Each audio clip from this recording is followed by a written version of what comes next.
このマシンを見てほしいんですが、発売当時の98年頃に僕が作ったもので、クローゼットの掃除をしていたら出てきて、この状態を見るに多分 VS シャーシが登場した時にどんなものだろうっていう触りで試験的に作ったものだったと思うんですね。ブレイジングマックスっていうマシンなんですけど、とりあえず缶スプレーとステッカーで飾ってさっと組んだっていうものですよね。今回、せっかく見つけたので塗装とステッカーを剥がしてこれをリメイクしていきます。特に紙のステッカーはだいぶ劣化していて綺麗に剥がせなかったので、シールの糊を落とせるっていう消しゴムが、100円ショップにあるものなんですけど、今回はこれを利用しています。その後ペイントリムーバーを全体に塗って塗装を落とすっていう、そういう一手間からスタートしています。で、どんな加工をしていくかというと、これ以前に登場したエアロミニオンシリーズの、例えばマックスブレイカーとか兄弟マシンのナックルブレイカーあたりと並んだ時に自然なサイズ感が欲しいっていうのがあって、このマシンって特別大きなカウルもなくホイールベースが短かったりとか小径のナローホイールが採用されている関係で、シリーズの中でもコンパクトなマシンなんですよね。なので一回り大きく見せる目的で AR シャーシに乗せ替えています。というのもボディが AR シャーシの線と絶妙に合っていて、少ないカットで乗ってフィット感が出て AR シャーシのサイドフレームが横に張り出さないっていうのが個人的にかなりポイントが高くて、もちろん他のシャーシも重ねてみたんですけど、一番しっくりきたのがこの AR シャーシだったんですね。こういう感じで割と曲線が合っていて、上から見てサイドフレームが目立たないのと、あとカットするのがここですね。この2箇所を少し削ってやるだけで綺麗に乗ってくれます。で、シャーシが大きくなったところで今度はボディを延長していきます。延長といっても厳密にはウイングの位置を後ろにずらすっていう作業になります。プラバンやパテを使いますが、一方的に重くならないように肉抜きも並行して進めています。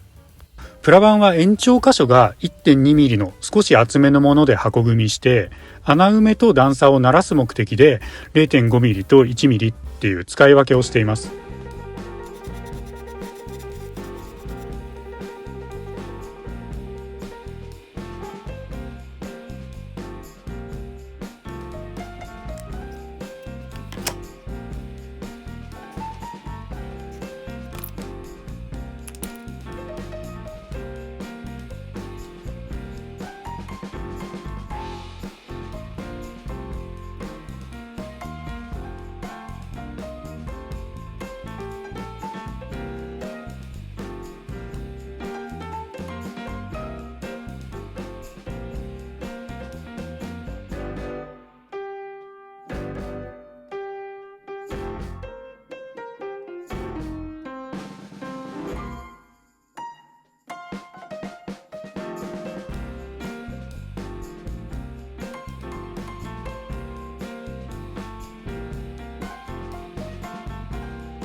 その段差っていうのが主にこの辺りですね。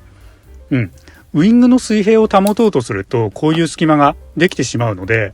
プラバンとポリエステルパテを使って自然なカーブを作っていきます。この加工時点でのヤスリがけは600番から800番あたりで形を出していますが、ここでできた擦り傷は1000番のサーフェイサーでは消えないと思われるので、その後でさらに1000番から1200番のヤスリで磨いてもう一度サーフェイサーを吹くっていう、さらにパテやプラ板で造形を加えたことで段差が残るかもしれないっていう懸念もあって、ヤスリがけとサーフェイサーの繰り返しを前提で作業しています。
まあどうでしょうか。こんな感じでシャープで現代的な形になったと思います。申し訳程度にノーズを伸ばしたのとウィングを小型化したのもうまく効いてくれましたね。これくらいの傷だったり、このへこみなら何番のヤスリを当てるのがいいとか、これくらいの段差なら何番のサーフェイサーで消えてくれるみたいな、そういう判断を、これをこういう風に使うのがいいですよって伝えるのがなかなか難しいっていうのがあって、どの作業にも言えることなんですが、作り手によってやり方、考え方とか材料や道具選びだったり制作環境もみんな同じではないですよね。なのでここでやっていることが必ずしも正しいのかというと、それは違ってくるだろうっていうことで、今回はこうやりましたとか僕はこうしてますみたいな、そういう伝え方になってしまうんですね。1000番から1200番でヤスリがけといっても、力の加減や当て木を使うかどうかとかスポンジヤスリを使うみたいに、違ってくる要素や選択肢はたくさんあって、自分で納得できるやり方は最終的には実際に経験して自分で確立していくものだと思います。そんなことでいつも概要欄には書いていますが、作例の一つとして見ていただけたら幸いですの一言に帰結するんですね。そういう意味を持たせたかったっていう経緯があったりします。こういう明るい色をきれいに発色させるっていう意味では、グレーのサーフェイサーの後にクールホワイトを下塗りする手もあります。マックスブレイカーを作った時はそちらの方法で進めているので、気になるという方は参考にしてもらえたらと思います。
今回のキーカラーで低エアシュバルツっていう、艶のないブラウングレーみたいな色なんですが、これも艶出しで仕上げていきます。艶消し塗料は摩擦の影響を受けやすいっていうのがあって、